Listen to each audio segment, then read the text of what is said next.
दोस्तों आपको बता दें कि ये उत्तराखंड से बड़ी खबर है। उत्तराखंड के अंदर ढोंग पाखंडवाद ये बहुत तेज़ी से उमड़ रहा है। उसे देवभूमि कहा जाता है और वहीं पर जो गरीब शोषित पीड़ित समाज है उस पर अत्याचार ज़्यादा किए जाते हैं। आपको बता दें कि ये जो पोस्ट है ये जिग्नेश मेवानी के द्वारा की गई है। उत्तराखंड पुलिस की बर्बरता, एसएसपी को शिकायत करने पर प्रदेश के इस युवक को पुलिस ने नंगा करके तब तक पीटा जब तक उसकी पेशाब निकल गई। फिर पुलिस वालों ने मिलकर शिकायतकर्ता को उसी की पेशाब पिलाई गई और सभी पुलिसकर्मियों की जूते चटवाई। पानी के गिलास में पुलिसकर्मी ने थूका और फिर वह पानी पीने को मजबूर किया गया। बेहद शर्मनाक किया गया उसके साथ। और वहीं आपको बता दें कि पुलिस के साथ बहुत ही बड़ी बर्बरता की गई है। दोस्तों उत्तराखंड देवभूमि कहा जाता है और देवभूमि का मतलब ये है कि गरीबों पर अत्याचार करो, गरीब अपनी आवाज़ नहीं उठा पाएँ। भगवान को जो मानने वाले हैं, पंडे पुजारी हैं, बस उनकी बात पर अमल करो।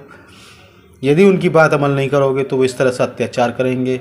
और दूसरी चीज़, सरकार की भी यही मानसिकता है कि जो गरीब शोषित पीड़ित मजदूर समाज है उस पर अत्याचार करो। जिस तरह से पहले राजा महाराजा होते थे, जो गरीबों पर अत्याचार होते थे, सरेआम उनकी हत्या कर दी जाती थी, वही अब उसी तरह का शासन लाने की सोच बन गई है। आपको बता दें कि यह युवक अपनी दर्द भरी कहानी बता रहा है कि किस तरह से पुलिस ने इसके साथ किया। तो आइए ये वीडियो देख लेते हैं। ये वीडियो जारी किया गया जिग्नेश मेवानी के द्वारा। सुन लेते हैं इस वीडियो में कि ये युवक क्या कह रहा है। आइए सुनते हैं इस युवक का यह वीडियो।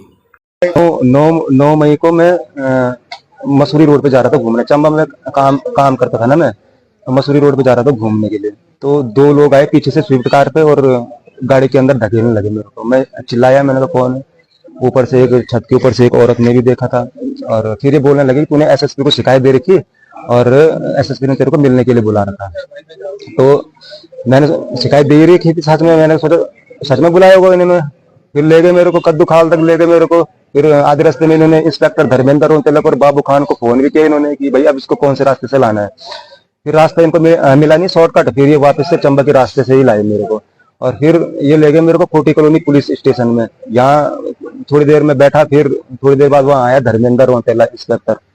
और जैसे वो आया थप्पड़ मारे मेरे को नंगा किया और डंडे से बेल्ट से मार मार के जब मेरी पेशाब निकल गई तब ये इंस्पेक्टर धर्मेंद्र रोहतक बोलते हैं कि अभी इस पेशाब को पी की।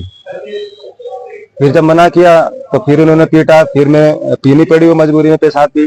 फिर मारते गए। फिर वहाँ कुछ देर बाद वो आया इंस्पेक्टर वो सब इंस्पेक्टर बाबू खान आया, संजीत कुमार आए। और जैसे ये बाबू खान आया तो लातों से मारने लगा मेरे को। फिर वो सबके जितने भी पुलिस वाले थे वहाँ इंस्पेक्टर धर्मेंद्र रोहतक बोले आप सबके जूते चाट दे। फिर सबके जूते चटवाए उसने मेरे से, जितने भी थे वहाँ कांस्टेबल सब इंस्पेक्टर और इंस्पेक्टर सबके मतलब जूते चटवाए उसने। फिर उसने बोला इंस्पेक्टर धर्मेंद्र बोले अब तुम बाहर जाओगे। फिर सारे लोग बाहर गए। फिर उसने मेरे सर में पेशाब की, धर्मेंद्र रोहतक ने पेशाब की। तो तब फिर सब लोग मेरी पीठ उल्टा कर रखा था मेरे को। फिर मेरी पीठ पे सबने पांव रखा और फिर पांव उल्टा करके डंडे मारे। जब हाथ पांव इतने मोटे मोटे सूज गए, फिर एक ने इधर से पकड़ा मेरे को, एक ने इधर से पकड़ा कि अब चल के इधर उधर चलवाया उन्होंने, इधर उधर बहुत देर तक। फिर तो प्यास लगी, मैंने पानी मांगा पीने के लिए। तो एक कांस्टेबल है शेखर गिलास में पानी लाया। तब ये इंस्पेक्टर धर्मेंद्र रोहतक क्या बोलते हैं इस गिलास को इधर लाके। फिर उसने थूका उसमें, फिर मेरे को बोला कि अब पी की इसे। फिर उसने वो पानी पिलवाया मेरे को अपने थूक